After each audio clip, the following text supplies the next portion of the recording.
presents Around the Table with Coach D and the Fat Man. What's up, everybody? It's the B.O.B., and I'm here with the Big D. Coach Dodge, how are you doing today? I am great. How are you, Bob? I am doing great. This is Around the Table with Coach D and the Fat Man. That is Coach Dodge. I am the Fat Man, and this is the podcast so we talk about whatever we want. You know, there's a whole lot of things going on in the sports world over the last couple of weeks. Couple big storylines. Figured we could touch base on a couple of them, Coach Dodge.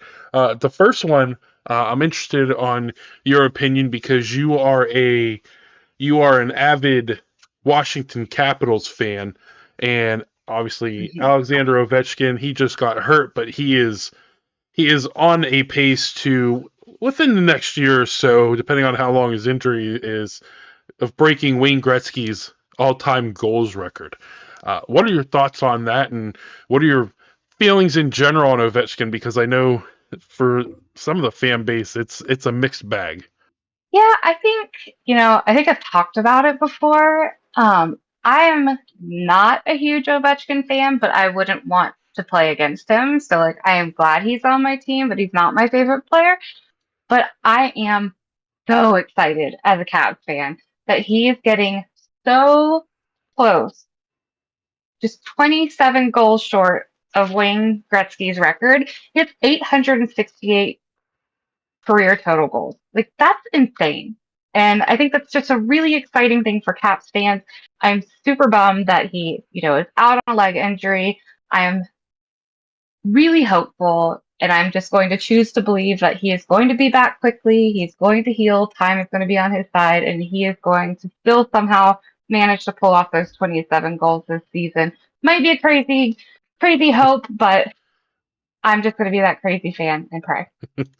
Yeah, it's amazing that players, especially in a sport like hockey, where it's so physical, that they can last long enough to break those records that sometimes seem unbreakable. And it's crazy for a guy his age to be leading the league in goals at this point. Because I feel like it was just yesterday that him and Sidney Crosby were drafted. I believe they were in the same draft, or maybe not the same draft, but a year apart. It's just amazing that they're still playing. And I was just maybe a freshman in high school, eighth grade freshman in high school, something like that. I just never thought that I'd still see them playing to this day. But yeah, I'm excited. Records are meant to be broken. Unless someone's such a bad person that I don't want to see any success for them, I'll always root for someone to get close or break the record. And that's a big one. Wayne Gretzky, arguably the greatest player in all of hockey, period, in the world. Right.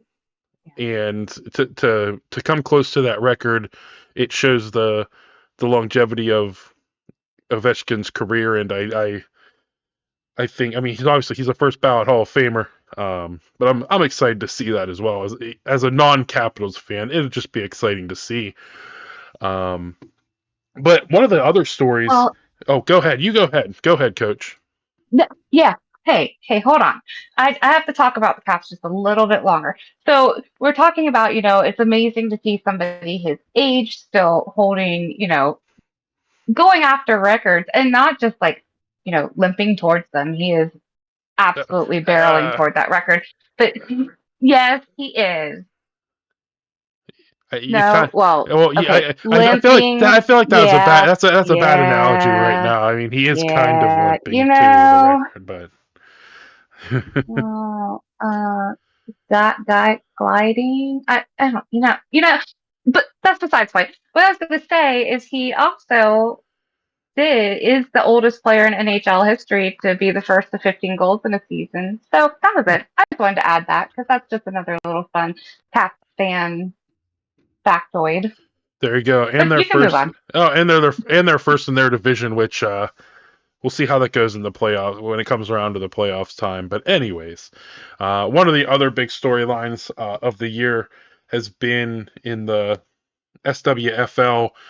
when Russell Wilson was gonna make his debut, if it was gonna matter, or which Wilson were we gonna see?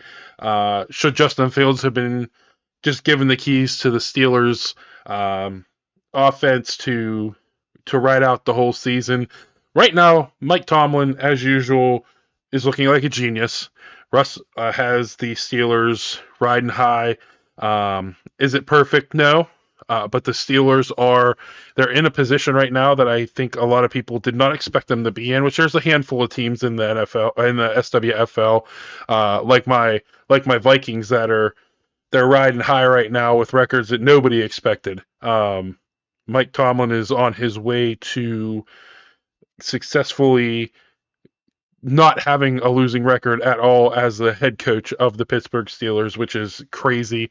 I think he's been there for at least 15 years or so, I believe. And just it might not be that long, but it feels like forever. But to be with a team for as long as Tomlin has had, to have gone through some of the hardships that he's had to go through, it's crazy that he's never had a losing season, and that right now they're atop the AFC North standings. And again, Russell Wilson, a lot of people laughed at the signing, but here we are with the Steelers ahead of the Ravens, Bengals, and the Browns. I mean, it's a great day for Russ. Yeah, it's no secret I am not as knowledgeable in football as you are, and so I don't know. I don't know if this is the year. I don't know that he's going to lead them to a Super Bowl win, but I will say, from the little bit of knowledge I do have, the Pittsburgh's offense is looking pretty good for the first time in quite a while. Yeah. I mean, they've gone through, since Roethlisberger retired, they have gone through some of those hardships I mentioned before, and just the coaching ability of Mike Tomlin to be able to get out. It's been a lot of the defense. A lot of the defense getting them through some of those tough years. With TJ Watt, one of the best linebackers in all football, arguably the best.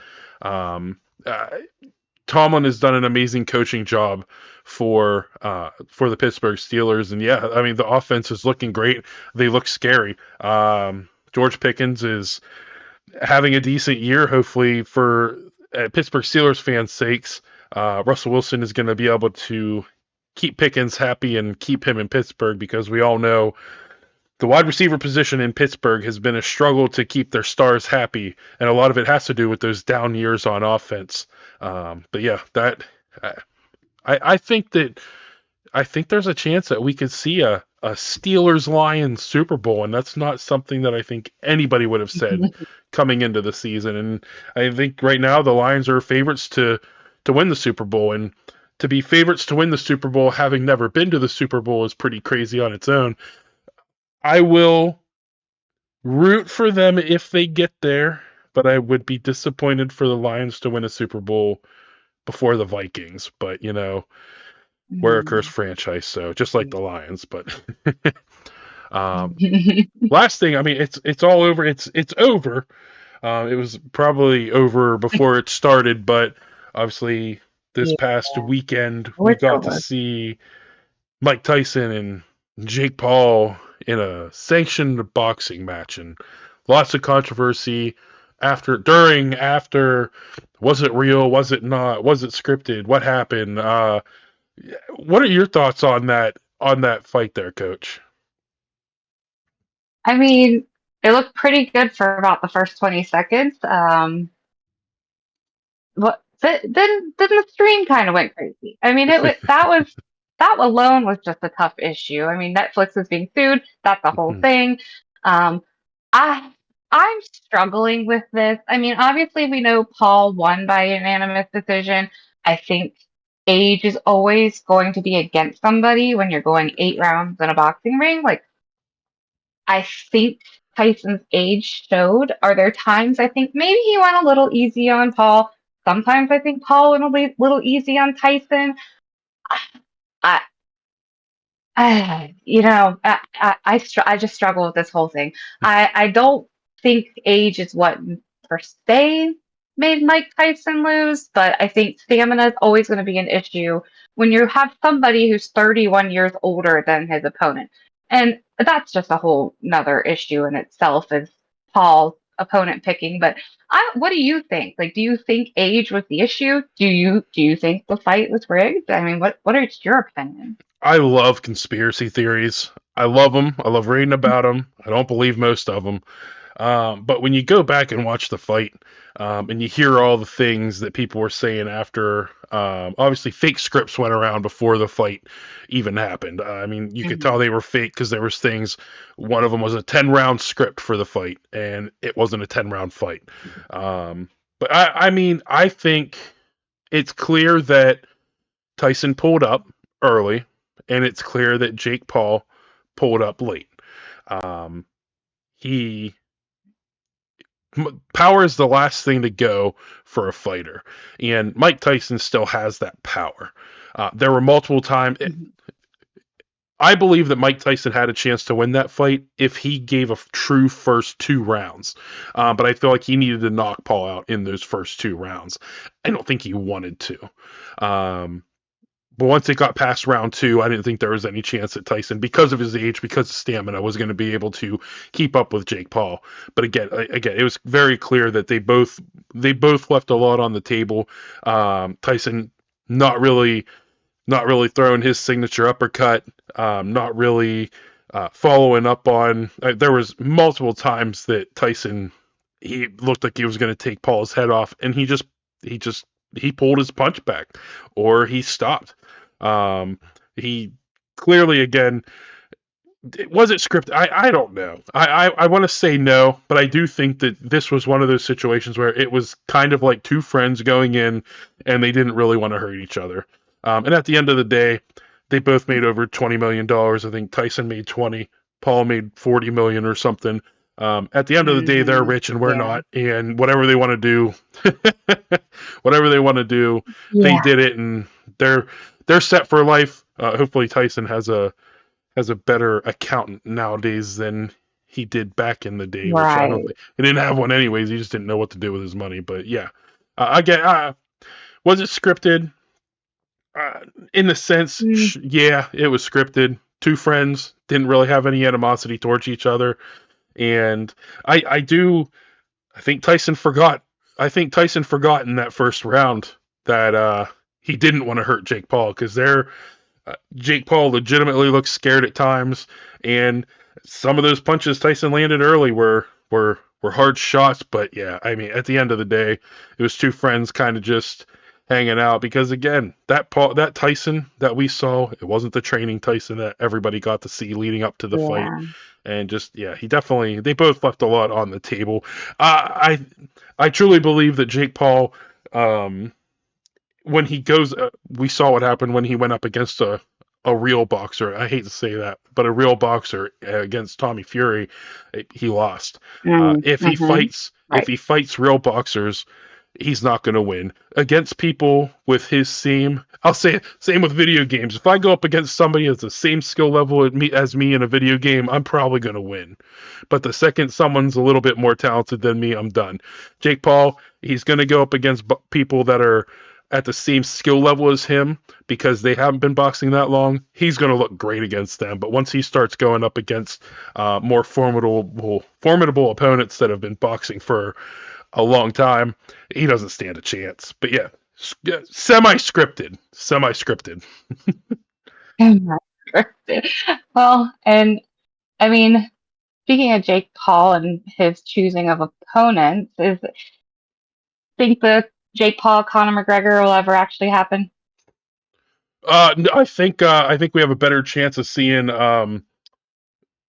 Jake Paul taking on Patrick Stewart or Sir Ian McClellan or Al Pacino before he takes on Conor McGregor. But that's my maybe he'll take on Butterbean. Butterbean's doing a lot better now with DDP yoga. Thanks to Diamond Dallas Page. So I think we have a better chance of seeing Butterbean versus Jake Paul than we do Conor McGregor versus Jake Paul at this point. That's a fight I would actually like to see. So I'm going to root for that one. Jake Paul versus Butterbean. Well, Coach Dodge, I appreciate you as always. We're a week away, about a week away from not about a week. We're a week away from Thanksgiving. So maybe we'll have a special episode next week for that. But do you have any final thoughts or words for the people? Nope, I don't. Let's just talk next week. All right. Well, I hope everybody has a great rest of their week. And I don't know. I lost everything. Thank you guys for watching. Sorry that we had to do a episode on an off day because we couldn't do it 2 days ago. I hope everybody has a great rest of their migraine. week. And obviously you can hear I don't know. I don't know what's going on. Bye. Bye. Bye.